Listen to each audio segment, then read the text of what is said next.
दोस्तों, स्वागत है आपका स्पिरिचुअल स्पार्क चैनल पर, जहां हम बात करते हैं गौतम बुद्ध की प्रेरणादायक कहानियां। तो आज की कहानी है कर्म क्या है। गौतम बुद्ध की कहानी। बहुत समय पहले की बात है।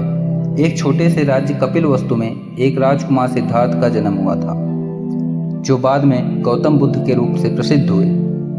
बुद्ध के जीवन की कहानी कर्म के सिद्धांत को गहराई से समझाने वाली है।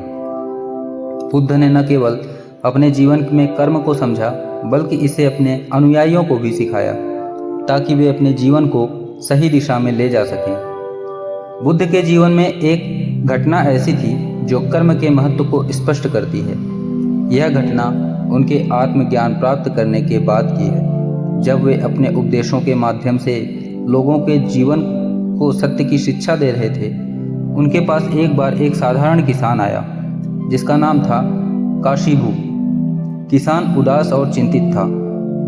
उसने बुद्ध से पूछा, भगवान, मैं एक साधारण व्यक्ति हूँ, दिन रात मेहनत करता हूँ, फिर भी मेरे जीवन में सुख शांति क्यों नहीं है? मुझे क्यों हमेशा दुख और कठिनाइयाँ झेलनी पड़ती हैं? मैंने ऐसा कौन सा बुरा कर्म किया है जो मुझे यह सब सहना पड़ रहा है? बुद्ध ने शांत स्वर में उत्तर दिया, कर्म का सिद्धांत बहुत ही गहरा और सूक्ष्म है। जो कुछ भी तुम आज झेल रहे हो, वह तुम्हारे पिछले कर्मों का परिणाम हो सकता है, और जो तुम आज कर रहे हो वह तुम्हारे भविष्य का निर्धारण करेगा। कर्म केवल यही नहीं बताता कि तुम्हें किस परिस्थिति का सामना करना पड़ता है, बल्कि यह भी बताता है कि तुम्हारी प्रतिक्रिया उस परिस्थिति पर क्या होगी। किसान ने कुछ न समझते हुए बुद्ध से निवेदन किया, भगवान, क्या आप मुझे इसे किसी सरल भाषा में समझा सकते हैं? मैं कर्म का सिद्धांत पूरी तरह से समझना चाहता हूँ। बुद्ध ने मुस्कुराते हुए कहा, ठीक है, मैं तुम्हें एक कहानी सुनाता हूँ। बहुत समय पहले की बात है।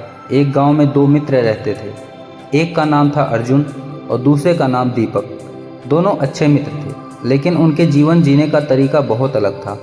अर्जुन एक मेहनती और ईमानदार व्यक्ति था, जबकि दीपक आलसी और स्वार्थी था। अर्जुन हर दिन कठिन परिश्रम करता था और अपने जीवन में अनुशासन और सदाचार को प्राथमिकता देता था। वहीं दीपक हमेशा शॉर्टकट ढूंढता था और दूसरों को शोषण कर अपना काम निकलवाने की कोशिश करता था। एक दिन गांव के संत ने घोषणा की कि पहाड़ी के ऊपर एक बहुत ही मूल्यवान खजाना छिपा हुआ है, और कोई भी वहां तक पहुंच जाएगा तो उसे खजाना मिल जाएगा। अर्जुन और दीपक दोनों यह सुनकर लालच आ गया। वे उस खजाने को पाने के लिए निकल पड़े। रास्ता कठिन था और लंबा था। अर्जुन ने धैर्यपूर्वक रास्ते की सभी बाधाओं का सामना किया, क्योंकि वह जानता था कि कड़ी मेहनत से ही वह खजाने तक पहुंच पाएगा। वह धीरे धीरे हर चुनौती का सामना करता गया, लेकिन कभी हार नहीं मानी। दूसरी ओर दीपक ने जल्दी जल्दी और बिना सोचे समझे रास्ता तय करने की कोशिश की। वहीं एक बार शॉर्टकट ढूंढता, लेकिन उसके शॉर्टकट उसे भटकाते गए। उसने सोचा कि किसी तरह से वह अर्जुन से पहले खजाने तक पहुंच जाएगा, लेकिन हर बार वह और भी कठिनाई में पड़ता गया। अर्जुन ने अपनी मेहनत और संयम से पहाड़ी की चोटी तक पहुंचकर खजाना पा लिया। जब दीपक पहुंचा तो बहुत देर हो चुकी थी। खजाना अर्जुन को मिल चुका था। दीपक ने अपने आलस्य और शॉर्टकट ढूंढने के कारण वह अवसर गंवा दिया, जबकि अर्जुन ने अपनी ईमानदारी और मेहनत से वह पा लिया। इस कहानी का संदेश सीधा सा है। अर्जुन और दीपक के कर्म ही उनके परिणामों के लिए उत्तरदायी थे। अर्जुन ने अच्छे कर्मों ने उसे सफलता दिलाई, जबकि दीपक के बुरे कर्मों ने उसे असफलता के मार्ग पर धकेल दिया। किसान काशीभू ने यह कहानी ध्यान से सुनी और कहा, तो इसका मतलब यह है कि हमारा भविष्य हमारे वर्तमान कर्मों पर निर्भर करता है। बुद्ध ने उत्तर दिया, हाँ बिल्कुल। जैसे एक बीज बोया जाता है, वैसे ही उसके अनुसार फल प्राप्त होता है। यदि तुम अच्छे कर्म करोगे तो तुम्हें अच्छे परिणाम मिलेंगे। यदि तुम बुरे कर्म करोगे तो तुम्हें बुरे परिणाम भोगोगे। यह नियम हर जगह लागू होता है, चाहे वह तुम्हारा व्यक्तिगत जीवन हो या समाज। हर क्रिया एक परिणाम होता है। हर क्रिया का एक परिणाम होता है। काशीभू ने उत्सुकता से पूछा, लेकिन भगवान, कभी कभी ऐसा होता है कि हम अच्छे कर्म करते हैं, फिर भी हमें बुरे परिणाम झेलने पड़ते हैं। ऐसा क्यों होता है? बुद्ध ने उत्तर दिया, यह सही है कि कभी कभी तुम्हें यह लग सकता है कि अच्छे कर्मों का फल तुरंत नहीं मिलता, लेकिन यह मत भूलो कि कर्म का परिणाम हमेशा समय पर निर्भर नहीं करता। कुछ कर्मों का फल तुरंत मिलता है, जबकि कुछ कर्मों का फल भविष्य में मिलता है। तुम्हारे पिछले जन्म के कर्म भी तुम्हारे वर्तमान पर प्रभाव डाल सकते हैं, इसलिए यह जरूरी नहीं कि हर परिणाम तुम्हारे वर्तमान कर्मों का ही फल हो। बुद्ध ने आगे कहा, कर्म का अर्थ केवल बाहरी क्रियाओं से नहीं, बल्कि यह तुम्हारे मन की अवस्था पर भी निर्भर करता है। यदि तुम्हारे मन में अच्छे विचार हैं तो वे तुम्हारे कर्मों को सही दिशा देंगे। यदि तुम्हारे मन में बुरे विचार हैं तो वे तुम्हारे कर्मों को गलत मार्ग पर ले जाएंगे। इसलिए कर्म केवल बाहरी कार्य नहीं है, यह तुम्हारे आंतरिक मानसिक स्थिति से भी संचालित होता है। काशीबू को अब समझ में आ गया था कि कर्म केवल बाहरी दुनिया से जुड़ा हुआ नहीं, बल्कि यह हमारे मन, विचार और इच्छाओं से भी प्रभावित होता है। उन्होंने बुद्ध से कहा, भगवान, मैं अब समझ गया कि मेरे जीवन मेरे कर्मों के ऊपर ही निर्भर है। मैं अब अपने कर्मों और विचारों को अच्छे से नियंत्रित करने की कोशिश करूंगा। बुद्ध ने काशीबू को अंत में यह सिखाया, हर व्यक्ति का जीवन उसके कर्मों का प्रतिफल है। तुम अपने वर्तमान कर्मों को सही दिशा में ले जाकर अपने भविष्य को बदल सकते हो। कर्म का सिद्धांत यह बताता है कि कुछ भी निश्चित नहीं है। यदि तुम अभी भी अपने जीवन में वर्तमान परिवर्तन लाना चाहते हो तो अपने कर्मों को सुधारो। बुरे कर्म से कोई भी बुरा नहीं बनता, लेकिन उसके सुधार कर व्यक्ति अच्छा बन सकता है। काशीबू बुद्ध की इस शिक्षा से अत्यंत प्रेरित हुआ और उसने अपने जीवन में अच्छे कर्म करने का प्रण लिया। वह समझ चुका था कि कर्म का सिद्धांत जीवन के हर पहलू को छूता है और वह हमारे सभी कार्यों का परिणाम एक दिन में हमें अवश्य मिलता है। दोस्तों, इस कहानी से हमें सीख यह मिलती है, कर्म का सिद्धांत बुद्ध के जीवन और शिक्षाओं का एक महत्वपूर्ण हिस्सा है। यह हमें सिखाता है कि हम अपने जीवन के कर्ता स्वयं हैं। हमारे अच्छे या बुरे कार्य ही हमारे भविष्य का निर्माण करते हैं। बुद्ध की यह कहानी हमें इस बात का गहन बोध कराती है कि कर्म का नियम अटल है और वह जीवन में सच्ची शांति और संतोष पाने के लिए हमें अपने विचारों और कर्मों को शुद्ध रखना चाहिए। गौतम बुद्ध की दूसरी कहानी है मन पर। महात्मा बुद्ध को एक सभा में प्रवचन देना था। जब समय हुआ तो बुद्ध सभा में आए, लेकिन बिना कुछ कहे लौट गए। उस समय सभा में लगभग 150 लोग उपस्थित थे। बुद्ध के इस व्यवहार से कोई लोग असमंजस में पड़ गए। उन्होंने सोचा, महात्मा बुद्ध क्यों कुछ नहीं बोले। दूसरे दिन सभा में लगभग 100 लोग ही पहुंचे। बुद्ध फिर आए और चारों तरफ देखा और बिना कुछ कहे वापस लौट गए। लोगों की संख्या घटने लगी। तीसरे दिन केवल 60 लोग रह गए। बुद्ध ने तीसरे दिन भी कोई शब्द नहीं कहे और लौट गए। चौथे दिन सभा में और भी कम लोग आए।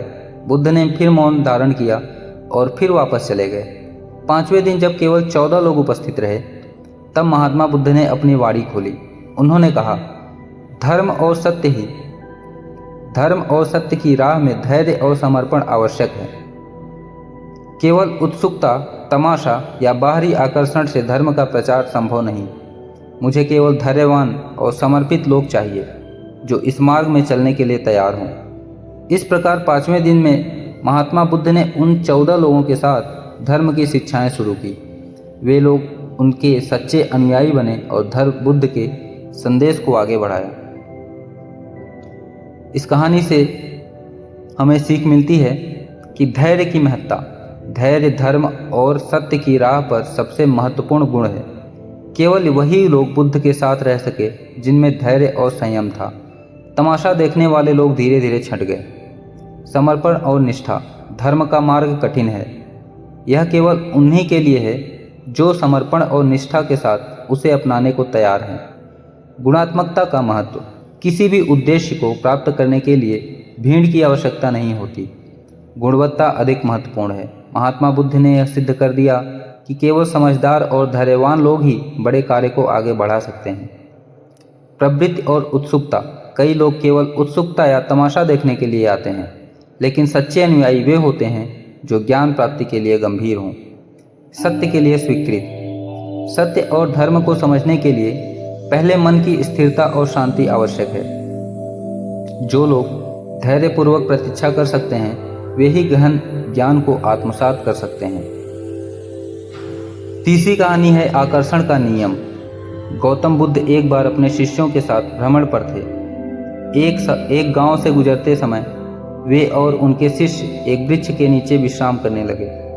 उस समय एक युवा व्यक्ति जो बुद्ध के प्रवचनों से काफ़ी प्रभावित था उनके पास आया और बोला, भगवान, मैं अपने जीवन में बहुत सारी चीज़ों को पाना चाहता हूँ। मैं सफल होना चाहता हूँ, धन, प्रेम, शांति चाहता हूँ। कृपया मुझे बताएं कि मैं यह सब कैसे प्राप्त कर सकता हूँ। बुद्ध मुस्कुराए और उसे ध्यान से देखा। फिर उन्होंने पूछा, क्या तुम वास्तव में इन सब चीज़ों को पाना चाहते हो? युवक ने तुरंत उत्तर दिया, हाँ भगवान, मैं। बुद्ध ने एक छोटे से बीज को उठाया और युवक से कहा, देखो, यह एक बीज है।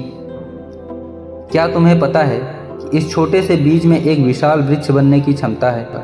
युवक ने उत्तर दिया, हाँ भगवान, मैं जानता हूँ। बुद्ध ने फिर कहा, यह बीज तभी एक वृक्ष बन सकता है जब इसे सही प्रकार की मिट्टी, पानी और धूप मिले। इसी प्रकार तुम्हारी इच्छाएं भी तभी पूरी हो सकती हैं जब तुम उन्हें सही वातावरण में विकसित करने का अवसर दो। युवक ने थोड़ा संदेहपूर्वक पूछा, भगवान, इसका मतलब क्या है? बुद्ध ने समझाते हुए कहा, आकर्षण का नियम यही है कि तुम जो सोचते हो, जो मानते हो और जो महसूस करते हो वही तुम्हारे जीवन में आकर्षित होता है। यदि तुम सकारात्मक विचारों के साथ अपने लक्ष्यों पर ध्यान केंद्रित करते हो तो वे तुम्हारे जीवन में प्रकट होंगे, लेकिन यदि तुम संदेह, भय और नकारात्मक से घिरे रहते हो तो वही तुम्हें अनुभव होंगे। बुद्ध ने अपनी बात को स्पष्ट करने के लिए एक उदाहरण दिया। उन्होंने कहा, मान लो एक किसान अपने खेत में अच्छे बीज बोता है और उसकी ठीक से देखभाल करता है। उसे विश्वास होता है कि बीज अवश्य अंकुरित होंगे और अच्छी फसल देंगे। दूसरी ओर यदि वही किसान बीज बोने के बाद उनकी देखभाल नहीं करता या वह सोचता कि शायद फसल खराब हो जाएगी, तो उसके खेत में अच्छी फसल कैसे होगी? युवक ने धीरे धीरे इस बात को समझा और पूछा, तो भगवान, मुझे क्या करना चाहिए? बुद्ध ने उत्तर दिया, सबसे पहले तुम्हें अपने मन को सकारात्मक विचारों से भरना होगा। तुम्हें यह विश्वास करना होगा कि तुम्हारी इच्छाएं पूरी होंगी। दूसरा, तुम्हें उन चीज़ों पर ध्यान केंद्रित करना होगा जो तुम्हारे लक्ष्य को पाने में मदद करें। और तीसरा, तुम्हें धैर्य रखना होगा और अपने प्रयासों को लगातार जारी रखना होगा। याद रखना, जैसे एक बीज को वृक्ष बनने में समय लगता है, वैसे ही तुम्हारी इच्छाओं को भी समय लगेगा। युवक ने बुद्ध की बातों को समझा और उन्हें प्रणाम कर अपने घर लौट आया। उसने बुद्ध की सलाह के अनुसार अपने जीवन में सकारात्मकता और विश्वास को जगह दी। धीरे धीरे उसने अनुभव किया कि उसकी इच्छाएं पूरी हो रही हैं और जीवन सुखमय हो गया है। सीख, इस कहानी से हमें यह सीखने को मिलता है कि आकर्षण का नियम हमारे विचारों, विश्वासों और भावनाओं पर निर्भर करता है। जो हम सोचते हैं, महसूस करते हैं और मानते हैं, वही हमारे जीवन में आकर्षित होता है। सकारात्मक विचारों और विश्वास के साथ हम अपने जीवन में वे सभी चीज़ें प्राप्त कर सकते हैं जो हम चाहते हैं। गौतम बुद्ध की यह कहानी हमें सिखाती है कि हमें अपने विचारों और भावनाओं को सकारात्मक बनाए रखना चाहिए, अपने लक्ष्यों पर ध्यान केंद्रित करना चाहिए और धैर्य रखना चाहिए। यही आकर्षण का नियम है और यही सफलता का रहस्य भी। बुद्ध के इन उपदेशों को अपने जीवन में अपनाकर हम न केवल अपनी इच्छाओं को पूरा कर सकते हैं, बल्कि एक सुखी और संतोषजनक जीवन भी जी सकते हैं। बुद्ध के समय से लेकर आज तक उनके उपदेश और शिक्षाएं हमें प्रेरित करती रही हैं। आकर्षण का नियम एक ऐसा सिद्धांत है जिसे हम सभी अपने जीवन में लागू कर सकते हैं। जब हम अपने मन को सकारात्मक विचारों से भरते हैं और विश्वास और धैर्य के साथ अपने लक्ष्यों की ओर बढ़ते हैं, तो हम निश्चित रूप से उन सभी चीज़ों को प्राप्त कर सकते हैं जो हम अपने जीवन में चाहते हैं। गौतम बुद्ध ने अपने जीवन से और अपने उपदेशों से हमें यह सिखाया कि सही मार्ग पर चलते हुए सही विचारों और विश्वासों के साथ हम अपने जीवन को सफल और संतोषजनक बना सकते हैं। आकर्षण का नियम सिर्फ एक सिद्धांत नहीं, बल्कि यह हमारे जीवन का एक महत्वपूर्ण हिस्सा है जो हमें सफलता, खुशी और शांति